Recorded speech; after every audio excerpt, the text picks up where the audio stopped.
A Pieve di Cadore abbiamo affrontato il tema della internazionalizzazione e i punti cardini, le parole chiave che ne sono derivate sono state nell'ordine. Primo, la qualità.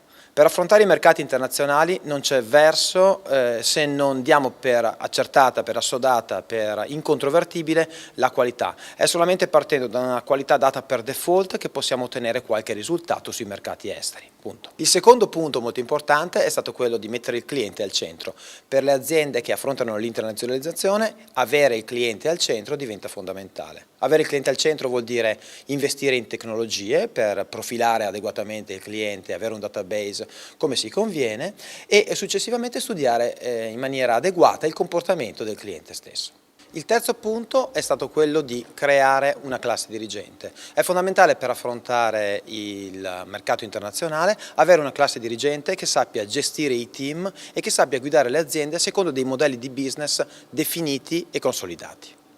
Il quarto punto è stato quello relativo alla creatività. La creatività sta diventando uno degli asset fondamentali in azienda e si tratta di nutrirla, di curarla e di fare in maniera che si esprima per poi poter tirarne fuori dei modelli e degli strumenti concreti. Un altro dei punti importanti, il quinto per l'esattezza, per affrontare i mercati internazionali è quello che abbiamo chiamato il metterci la faccia.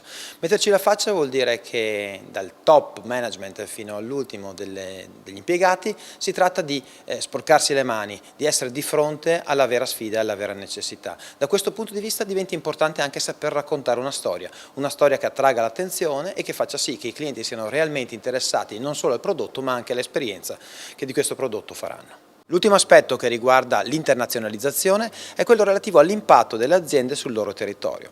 Appare come una caratteristica imprescindibile per riuscire a far bene all'estero avere un impatto positivo sul territorio di cui si fa parte. Da questo punto di vista tutte le storie che abbiamo analizzato, tutte le storie di successo che abbiamo analizzato parlano di aziende che hanno avuto a cuore l'interesse locale, prima del proprio.